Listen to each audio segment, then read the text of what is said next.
Dr. Ghazi on this one.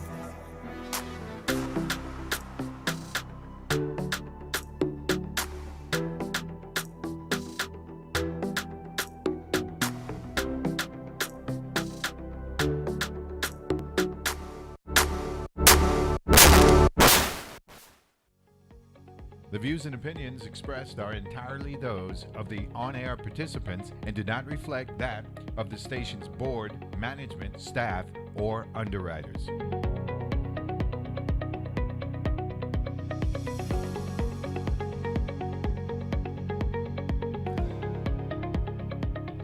Good afternoon and welcome to the Commissioner's Corner hosted by the Virgin Islands Department of Education. I am your host, Commissioner Dr. Dionne Wells-Hedrington, and it's always a pleasure to be here every Tuesday at 5:30 to share with you the department's progress, things that are relevant that the community should be aware of in our effort to be as transparent as we possibly can. You can catch us live on 93.1 FM and our Facebook along with WTJX Facebook and YouTube pages. And so I have with me today two special men that work for the Department of Education. I have with me my right hand, Assistant Commissioner Victor Somme III. Welcome, AC Somme. Good afternoon and welcome. Thank you. It's an honor to be here this afternoon. And returning again, we just can't get enough of Irvin Mason, our Director of School Safety and Planning or Disaster Planning. I always get his title mixed up, but he is the man that is responsible for ensuring that our facilities are safe. So welcome again, Mr. Mason. Thank you, Commissioner. It's great to be here this evening. Thank you for being here. Before we jump into our discussion about school safety, because I know that's a conversation that I have heard a lot of community persons speak about, as well as internally, our faculty and staff and students in our meetings that we have on a monthly basis have expressed some of their concerns relative to school safety. But before we jump into that conversation, I want to talk a little bit about what's coming up for the Department of Education. And so, as many are aware, our students partake in a standardized assessment every year. This standardized assessment is called the Smarter Balance Assessment, Smarter Balance Test, and it's given to our 3rd through 8th graders as well as 11th graders. And what this standardized test does is show us where our students fall as compared to last year and nationally. And so we begin our testing window on April 8th across the territory. So we want to encourage parents to make sure that their children are on time for school. Make sure, if you can, that they have a good breakfast and that you encourage them to do their best on the test, because this is the measuring stick that we will use to determine the amount of growth that we have received at the Department of Education over the course of the year. And that data will also be used to drive the school improvement plans that our schools will be reviewing and updating. And we want to make sure that we are really, really meeting the needs of our students. So our testing window begins on April 8th. For more information, you can definitely check your school or our VIDE Facebook page. I'm pretty sure that updates will be regularly. Again, if you cannot provide breakfast, you know we have the breakfast program at our schools. In addition to that, we are continuing our distribution of our tablets. Those of you that qualified for the tablet to receive one for your household, you will be contacted by representatives for Heritage Wireless, and you will be notified as to when you can come up and pick up the devices. I believe that we have distributed around 350 devices thus far in the St. Croix district, and we start to distribute in the St. Thomas St. John district the week of April 8th. So stay tuned for more information concerning that. And so we're going to jump into school safety. And when I think about school safety, gentlemen, I reflect on my 30 years in the Department of Education and all the things that have transpired and changed as, we evolve. And one of the things that has changed is, the level of respect that we're seeing between our students and the adults on the campuses. We've had increased cases of parents actually coming on to campuses and creating disturbances. And these things were not prevalent during my time as a teacher or my time as an assistant principal or principal. And so as times evolve, so do we. So AC Somme, talk to me a little bit about what your thoughts are when it comes to school security, when it comes to the increase in school incidences within our campus. What do you think is the driving force of that, and what are some of the things that you would like us to do at the Department of Education? Well, Commissioner, we live in a different time. I spent 13 years as the school administrator at the Alternative Education Program on St. Croix, and I realized that safety has to be a priority for the department. I wish it weren't, but it has to be. And I will tell you, if students and teachers and faculty and staff and parents do not feel safe in our schools, there is absolutely no teaching and learning that will take place. So it's incumbent upon the department to ensure that we provide safe environments so that teaching and learning can take place. And all I have to do is reference what happened last week in Finland, where a student shot up his school. Mm-hmm. And if we think that because we live in the beautiful Virgin Islands that we are absent from that type of school violence, we are sadly wrong. And so we've been working with monitors in particular to make sure that we are prepared, because it is not a question of if there will be an active shooting in the territory. Unfortunately, it's a question of when it will happen. And we want to be prepared. We want to make sure that we have preventative steps to avoid, diminish, and reduce that possibility. But we're prepared as best as we can when it does happen. And it's a sad thing for us to even be at that place where, it's almost a reality because we're seeing it increasing across the nation. And, we want to make sure that our people know what to do. And so we talked the last time you were here, Mr. Mason, about the crisis plans and our efforts to update them. And I want you today to touch a little bit on the monitors, because one of your duties includes, working with the monitors to make sure that they're trained and to make sure that they have the necessary gears in order for them to be effective at the jobs that they're given. So can you talk to the community a little bit about what you've done in terms of training with the monitors, and what type of equipment have we been able to give them as resources? Okay, when it comes to our monitors on our campuses, our monitors are our first line of defense. Mm-hmm. They are the first one you encounter. They are the one that keep the school safe, the students safe. So we have noticed in our schools, we have a lot of fights, a lot of threats coming to the schools. And what we have noticed, when people record and the phone, the recording on the phone, what the public see is the ending part. They don't see the beginning part. They don't see what creates that. So what we did in the with our monitors, we equipped them with equipment. For number one, we equipped them with body cams. Okay, they're supposed to wear the body cams every day when they come on campus. So if a situation come on, they turn it on immediately so they could capture what happened. And the body cams is not to just spy on them. It's for their protection and the students' protection and the safety of the staff and students. We also equip them with vests, bulletproof vests. A lot of people saying, well, why we need bulletproof vests? A couple weeks ago, we find students on campus with M16, rifles, guns coming on our campuses. So we equip them with wands so they could search the students coming in. So these are some of the equipment we are providing to our monitors so they could be safe. When it comes to training, de-escalation training, we teach them how to talk the student down. Instead of escalating it, how to de-escalate the situation, because you don't want to you want to escalate the situation. You always want to bring it down, meet them at a calm space.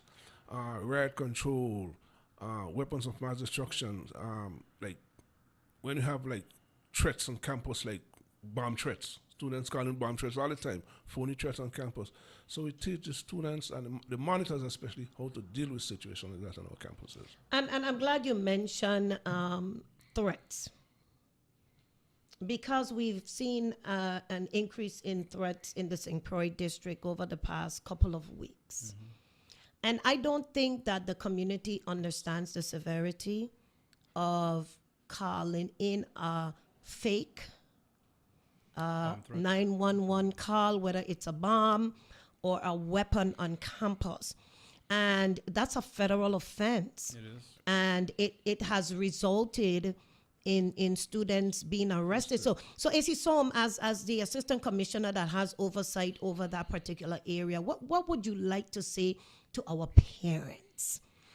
Well, I will say that parents need to increase their monitoring of their children. No child should come to school without the parent checking the bag to make sure that they have the equipment they need for school, and the equipment and the other toys and tools they don't need are not on their possession on their way to school. So parents, they need to be proactive in that regard. Parents also need to talk to their children, and that brings me to a point I want to make. As we talk about school security, which is tantamount, which is important, when you said one, you said two. That's what old Crujan saying. We also have to talk about mental health when it comes to security. And as Caribbean people, we tend to think that mental health is not a serious thing. And I'll give an example. I had a school monitor, and he encountered students who had ADHD. And ADHD, for those of you who don't know, is actually a neurological disease. It's not something that's made up. It's not bad behavior. It's a neurological disease. And the monitor told me that the cure for ADHD is BELT. He did not last long on my campus because BLT ain't a cure for anything in this day and age. And it really speaks to the fact that as we talk about school security, parents need to realize that mental health in this very stressful environment that we live in the Virgin Islands is a beautiful place to live, a beautiful place to visit, a difficult place to live with all that's going on. One of my former students was killed this weekend in St. Thomas visiting that island. And so it comes home. It comes home. And we need to realize that the stresses that our children face, especially from social media, are real. And parents, you need to engage your children. It's not just enough to send them off to school. You have to have conversations in the morning. You have to have conversations in the evening. If your child needs help, seek that help. Mental health is real, folks. It is not made up. It's not a fictitious belief that it's bad behavior. It is real, and it becomes manifest in our schools. And you're absolutely right. Mental health is real. And even in our conversations that we've had with our students, in our student councils, they've talked about the fact that they don't have an outlet. They don't have a safe space to release some of what they're experiencing. And I took the liberty to say, well, why don't you speak to the school counselors? And their fear is everything that they say will be said to the parents. So it's not a safe space for them. But you said something that I want to touch on a little bit. Listening to your children. Our devices have consumed our lives. I must say, though, I need to qualify. Listen to understand. Do not listen to respond. We all want to say, we're communicating and we're listening, but we're responding. We're not listening to understand what our children are saying. So there's a difference between listening to respond and listening to understand.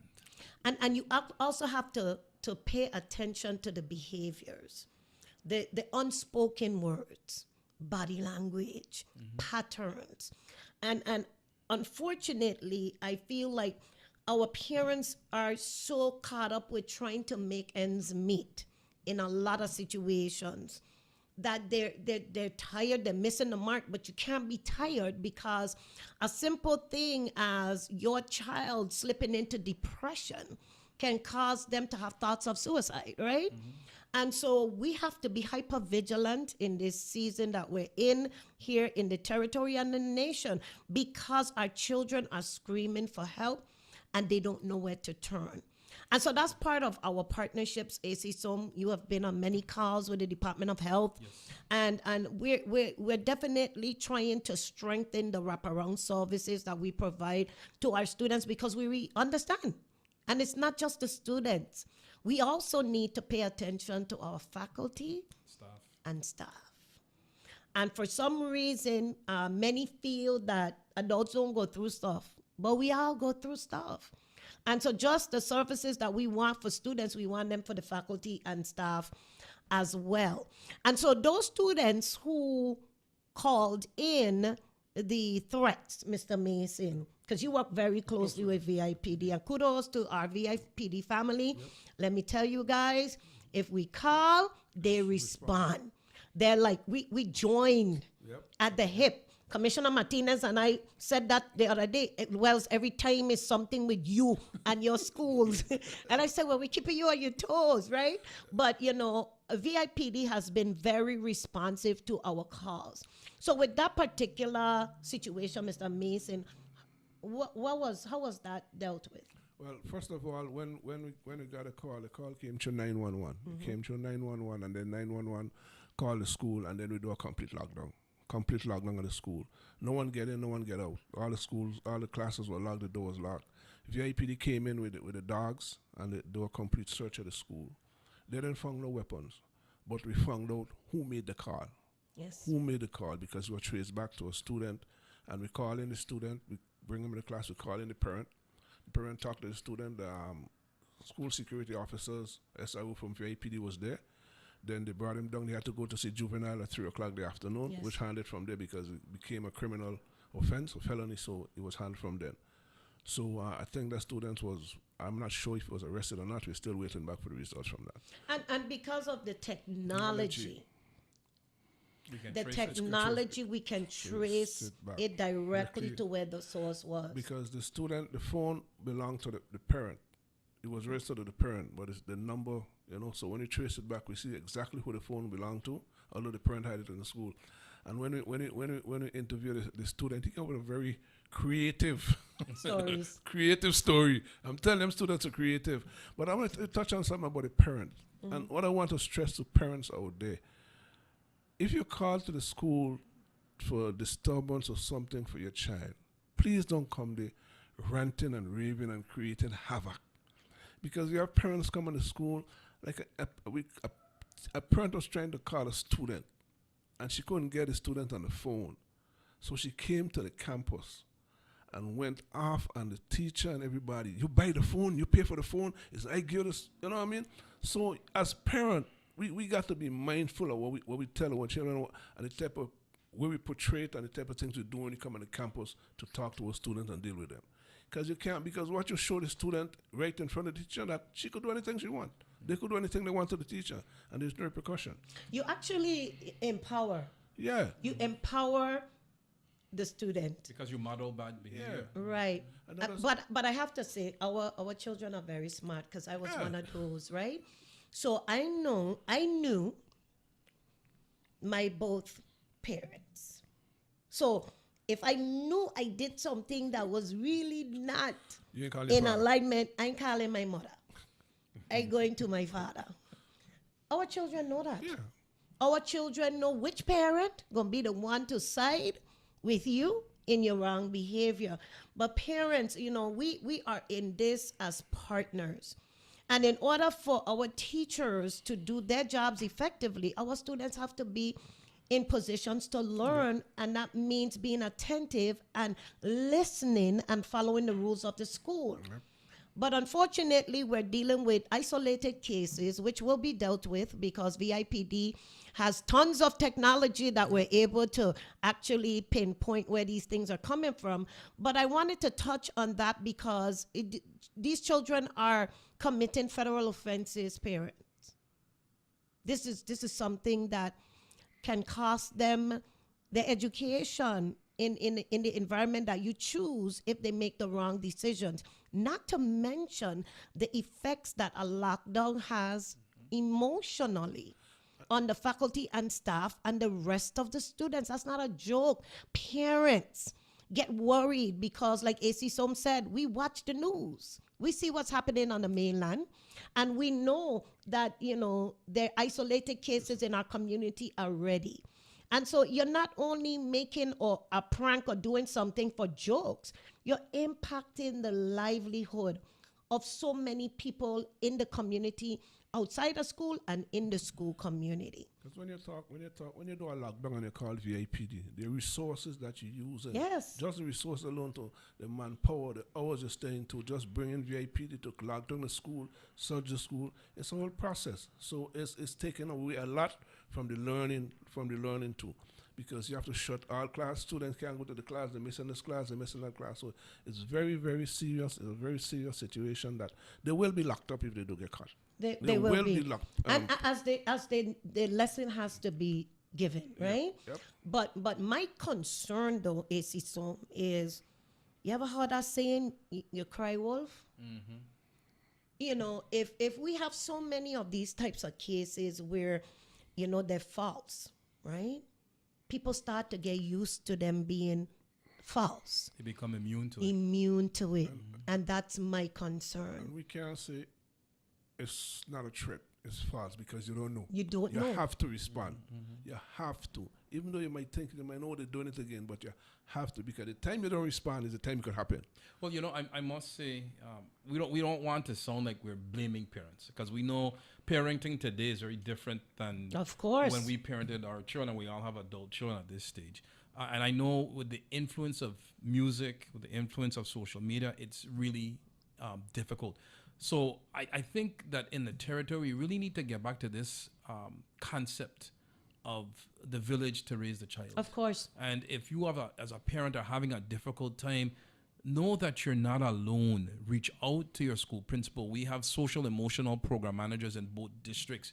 We have directors of parent and community. So know that you're not alone, and the department is out there to help, because we don't just teach your children.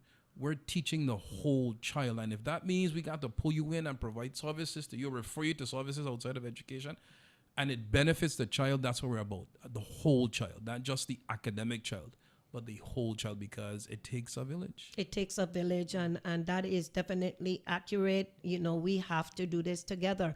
And a lot of times I find that our parents are skeptical to reach out for assistance, even if it's not through the Department of Education. We have enough partnerships with private entities that you could be referred to. We have put some resources into partnering with the Department of Health to get the behavioral services vans at our sites. We have some partnerships with some private psychological entities, businesses in the community. So we understand, we are all parents, and we've gone through at a different time, but we know the challenges of being parents, single parents. And so part of what we're doing as well is bringing back some of those parent activities. I see some, you remember those? Parent community activities, university, having sessions. I remember my population at my school in St. John had increased with more Hispanics than ever before, and they couldn't speak English. So I offered a night class to teach my parents English, and they showed up. They were eager to learn. And so we have to look for ways to meet our parents where they are and assist them as well. But it can't be the school alone. No, it can't. It cannot be the school alone. It's all a we, like we like to say, right? Yep. And so the partnerships that we've established will continue to blossom and grow, and we're inviting others who may have solutions to some of what we're seeing in our students and want to offer services. One of the things that I want to touch on very quickly is the fact that we need to get back to mentoring programs. Yes, we do. Our children need mentors, people that they can talk to, that will listen, like A.C. so mentioned, understand what it is that the child may be saying and not saying, and provide that extra encouragement. I think that it's not only our male students, we're seeing more females, issues coming up with females. Students. And so look out, community, for us to really start to reach back into the grassroots to get those persons who will be willing to be that voice for our children, a positive voice, that voice of encouragement, that person that they could talk about a project with, that person that they could talk about life with.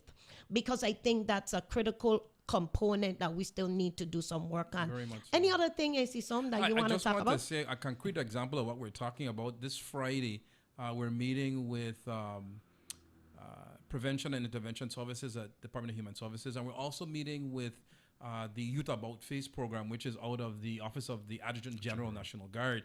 And we're meeting with them to see how we can plug in to their programs to benefit our students. And so this is a real concrete example of the department reaching out to our sister agencies to see how they can help us with our students who are behaviorally challenged. So I'm looking forward to that meeting with the Prevention and Intervention Services, as well as the Youth About Face program at the National Guard. That should be very exciting. And that's a part of what the governor wants as well, that the different agencies that service families, that we work together and pool our resources together to help to meet the needs of the students. So all of it is working together. Anything from you, Mr. Mason, as we get ready to wrap up? What I would like to really say is, like, don't be afraid to talk.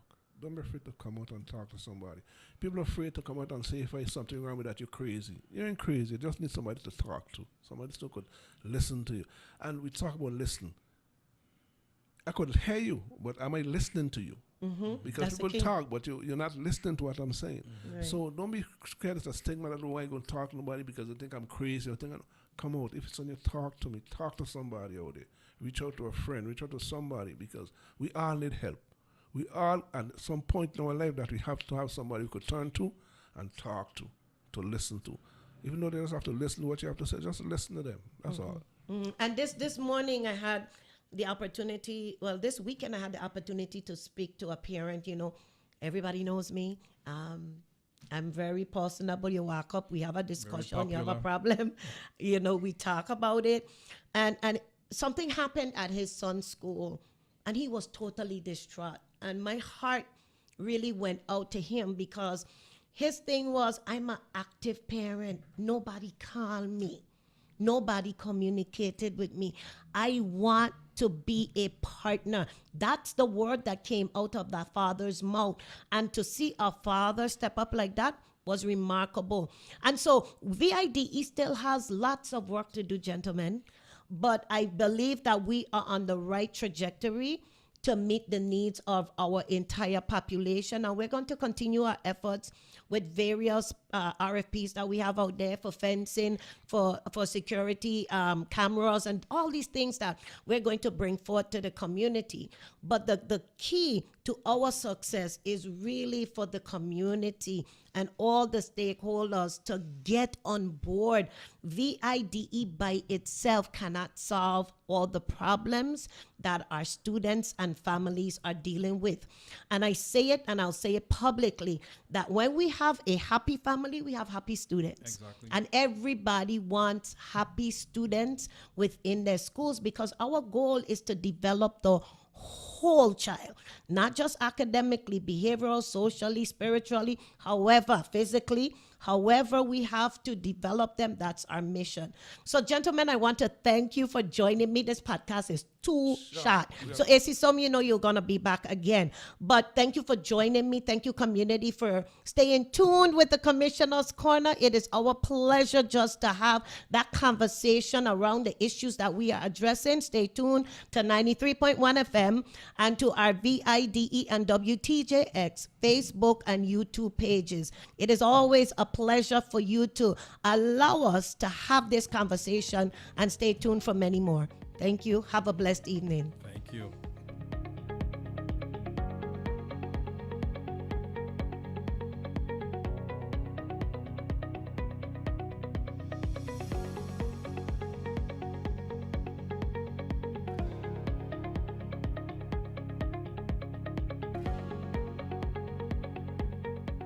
The views and opinions expressed are entirely those of the on-air participants and do not reflect that of the station's board, management, staff, or underwriters.